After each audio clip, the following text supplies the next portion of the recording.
Hi guys, आज हम बात करने जा रहे हैं एड्रीनर्जिक रिसेप्टर्स के बारे में। उससे पहले अगर आपको हमारा जो क्लासेस है वो अच्छा लगता है तो मिस्टर कोलोजिस्ट करके जो चैनल है उसको सब्सक्राइब करें, उसका जो बेल आइकन है वो क्लिक करें हमारा फार्माकोलॉजी रिलेटेड नोटिफिकेशंस पाने के लिए।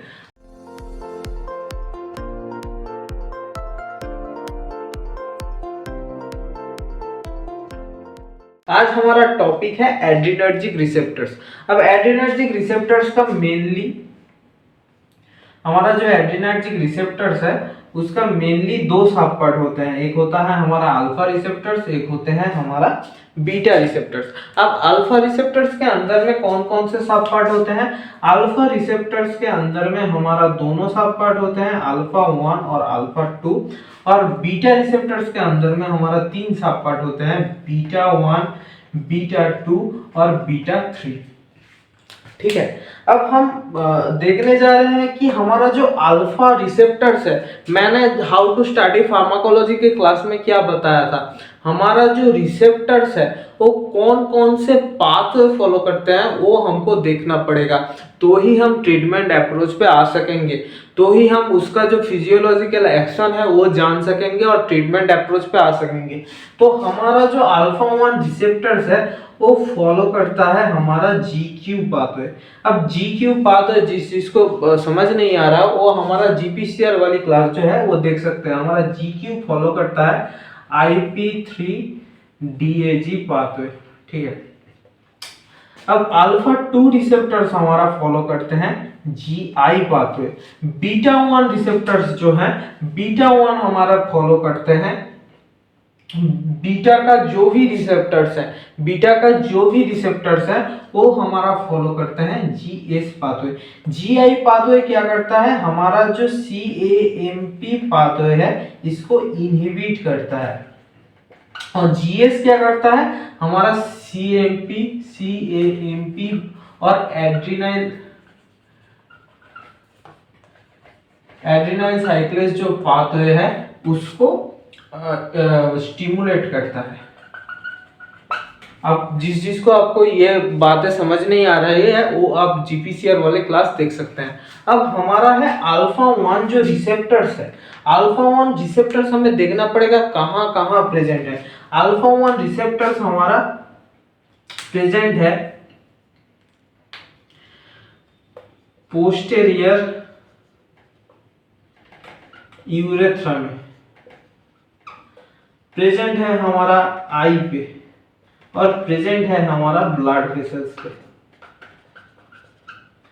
अल्फा 2 भी हमारा ब्लड वेसल्स पे प्रेजेंट है, ब्लड वेसल्स पे प्रेजेंट है।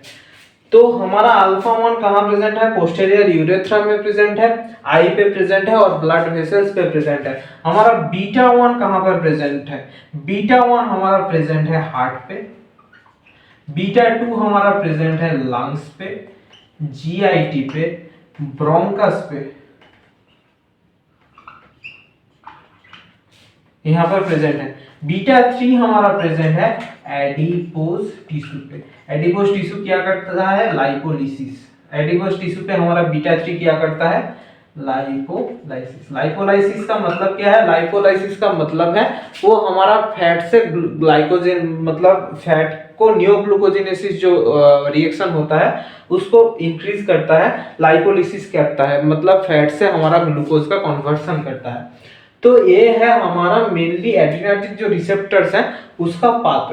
अब हम जानेंगे कि हमारा जो अल्फा और अल्फा 2 और अल्फा 1 रिसेप्टर्स का एक ट्रिक है। क्या ट्रिक है, मतलब बहुत ही ट्रिकी चीज है ये।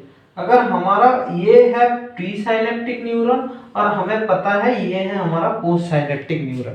ठीक है, प्री साइनेप्टिक न्यूरॉन पे हमारा एक रिसेप्टर प्रेजेंट होता है और पोस्ट साइनेप्टिक न्यूरॉन पे अगर हमारा एक रिसेप्टर प्रेजेंट होता है तो हमारा प्री साइनेप्टिक न्यूरॉन पे जो रिसेप्टर प्रेजेंट होगा वो होगा हमारा अल्फा 2 रिसेप्टर। ठीक है, जो क्या करता है, CAMP पाथवे को इनहिबिट करता है। इनहिबिट करता है तो क्या होगा, हमारा यहाँ से जो डोपामिन से नॉरएड्रेनालिन बन रहा था, बन के निकल रहा था हमारा प्री साइनेप्टिक न्यूरॉन से, उसको निकलने नहीं देगा। उसको निकलने नहीं देगा, या तो निकलने नहीं देगा या तो यहाँ पर निकलते ही उसको लेके यहाँ पर बाइंड कर देगा, ठीक है। और यहाँ पर प्रेजेंट होता है हमारा अल्फा 1 रिसेप्टर। तो अल्फा 2 रिसेप्टर यहाँ पर कैसा काम करता है, ऑटो रिसेप्टर की तरह।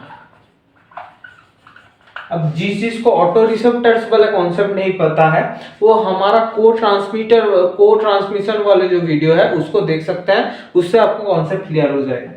तो ये था हमारा मेनली जो ओवरव्यू है एड्रेनर्जिक रिसेप्टर्स का, जो ओवरव्यू है वो कौन कौन से पाथवे फॉलो करते हैं और हमारा कौन कौन से बॉडी पार्ट में वो प्रेजेंट होते हैं उसका एक ओवरव्यू, हमारा कौन कौन से ऑर्गन्स में वो प्रेजेंट होता है उसका एक ओवरव्यू है ये।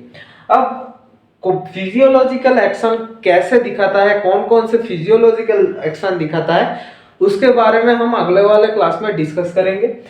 आज हम थोड़ा एक पार्ट छूट गया था, जो था एड्रेनर्जिक सिस्टम का एक पार्ट थोड़ा सा छूट गया था, वो बहुत ही बेसिक कॉन्सेप्ट है, उसको मैं थोड़ा सा आपको याद दिला देता हूँ। क्या होता है, अगर ये हमारा सिंपैथेटिक सिस्टम है, ये ब्रेन है, ये हमारा जो स्पाइनल कॉर्ड है ये है हमारा। तो अगर सिंपैथेटिक सिस्टम है, यहाँ पर मानिए गैंग्लिया प्रेजेंट है, फिर से हमारा न्यूरॉन आता है, यहाँ से एक न्यूरॉन आता है, यहाँ पर गैंग्लिया पे आके फिर से यहाँ से गैंग्लिया से फिर से, ये है हमारा प्री गैंग्लियोनिक न्यूरॉन और ये है हमारा पोस्ट गैंग्लियोनिक न्यूरॉन, ठीक है। अब यहाँ से सिंपैथेटिक सिस्टम से हमारा न्यूरॉन आके यहाँ पर एसिटाइल कोलिन रिलीज करता है।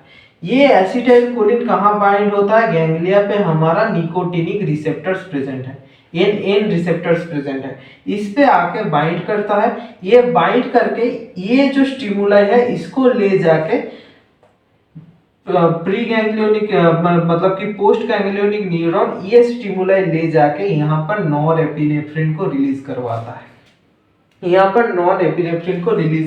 है, ये है हमारा 1 नंबर क्राइटेरिया। मतलब कैसे बनता है नॉरएपिनेफ्रिन वो आपको देखना पड़ेगा। फिर हमारा एक होता है हमारा ये प्री गैंग्लियोनिक जो न्यूरॉन है, आपको याद रखना पड़ेगा प्री साइनेप्टिक और प्री गैंग्लियोनिक में डिफरेंस है, ठीक है। प्री गैंग्लियोनिक जो न्यूरॉन है ये यहाँ पर एसिटाइल कोलिन को रिलीज करवाता है और निकोटिनिक रिसेप्टर पे बाइंड करवाता है। ये निकोटिनिक रिसेप्टर्स कहाँ पर रहता है, हमारा एक सेल है एड्रिनल मेडुला करके, वहां पर बाइंड होता है, वहां से आकर हमारा नॉरएपिनेफ्रिन बनाता है और एपिनेफ्रिन बनाता है। नॉरएपिनेफ्रिन बनाता है कितने परसेंट, 20%, और एपिनेफ्रिन बनाता है हमारा 80%। ये वाली चीज को आपको याद रखना पड़ेगा। हमारा आज के जो कॉन्सेप्ट्स है वो आपको आशा करता हूँ समझ में आया। आज के लिए इतना ही। अगर आपको हमारा जो क्लासेस है वो अच्छा लगता है तो मिस्टर पोलोजिस्ट करके जो चैनल है उसको सब्सक्राइब करें, उसका जो बेल आइकन है वो क्लिक करें हमारा फार्माकोलॉजी रिलेटेड नोटिफिकेशंस पाने के लिए।